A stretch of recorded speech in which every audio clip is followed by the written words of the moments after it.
Você como contador de história, qual que foi a história mais recente que você contou? Você esteve no Havaí, né? Eu estive no Havaí cobrindo o grande incêndio, né, florestal, um dos maiores desastres O que aconteceu no Havaí? No Havaí? O que aconteceu é o seguinte, o Havaí estava sob o domínio, sob a influência do furacão Dora.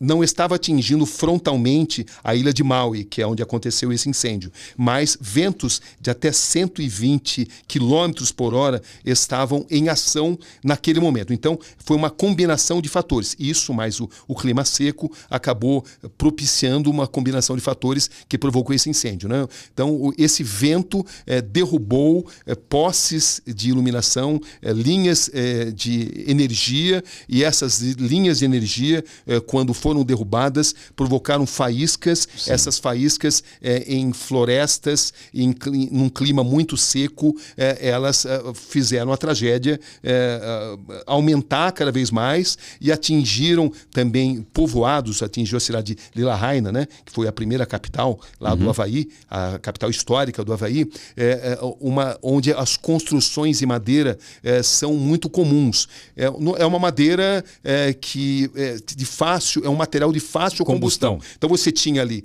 árvores, florestas e casas de madeira, tudo isso, e ventos que sopravam e que levavam e que faziam esse incêndio se espalhar numa velocidade impressionante, muito maior do que a capacidade dos bombeiros de combater esse incêndio. E também houve falhas, né? Por exemplo, o Maui está totalmente equipada com um sistema de sirenes. Esse sistema de sirenes é para furacão, mas ele poderia ser usado para alertar as pessoas. Em nenhum momento, mesmo estando em um país altamente avançado, o país mais avançado do mundo, nenhum momento o sistema de alertas foi usado para que as pessoas soubessem que estavam diante de um grande perigo. Além disso, em Lahaina, as pessoas tiveram um grande problema de deixar a cidade, porque em virtude dos furacões que estavam, dos ventos, né, que eram remanescentes do furacão Dora, a polícia tinha fechado a cidade,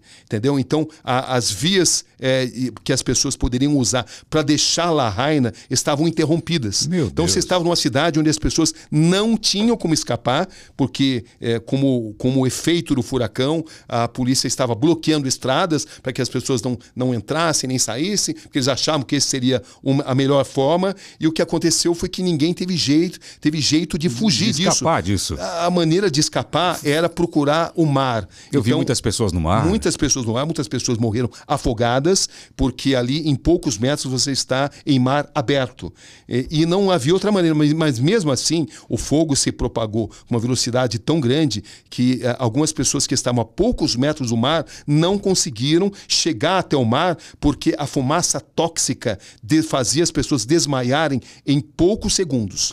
A pessoa respirava, aquilo penetrava nos pulmões e a pessoa desmaiava e aí era queimada viva. Outras pessoas cometeram um erro de procurar os carros como abrigo. As pessoas procuravam seus carros porque queriam deixar Lahaina, mas os carros se transformaram em prisões, porque os carros eram facilmente carbonizados. Então, os carros foram lugares onde famílias inteiras morreram porque o carro acabou funcionando como uma espécie de prisão. Meu Deus, eu fico imaginando que já aconteceu alguma coisa assim no mundo do furacão, fazer o incêndio, espalhar, porque virou um maçarico. Um incêndio com ventos de 100 km por hora é um maçarico queimando tudo. É impressionante. Que acabou com a cidade toda? Acabou. Lahaina foi totalmente dizimada, principalmente na sua parte principal ali, que é a parte da Front Street. Na Front Street é a parte histórica. Centenas de anos da história do Havaí foram queimados, entendeu? Por esse furacão. Você correu risco lá de vida nesse lugar? Olha, entrar nesses lugares era um risco e você só conseguia fazer isso junto com os moradores, que eram os únicos que conseguiam ter algum tipo de acesso. Claro, você se arriscava, foi um risco calculado. Quando eu cheguei lá, já era 2 dias depois do pico, né? Mas ainda haviam alguns focos de incêndio e a polícia permitia que alguns moradores se aproximassem do local onde residiam para tentar resgatar alguma coisa no momento em que o fogo naquele local estava controlado, mas eram só os moradores e eu só consegui fazer uma cobertura diferenciada, até em termos mundiais, graças aos moradores brasileiros. Em Lahaina vivem centenas de brasileiros, em toda a ilha de Maui são 700 brasileiros. São muitos brasileiros que vivem ali, né? Para o tamanho da ilha, né? Uma ilha de 180 mil habitantes, 700 brasileiros é um número bastante grande, né? E graças a esses moradores eu consegui, de fato, documentar o que aconteceu em Lahaina, o que aconteceu em Maui.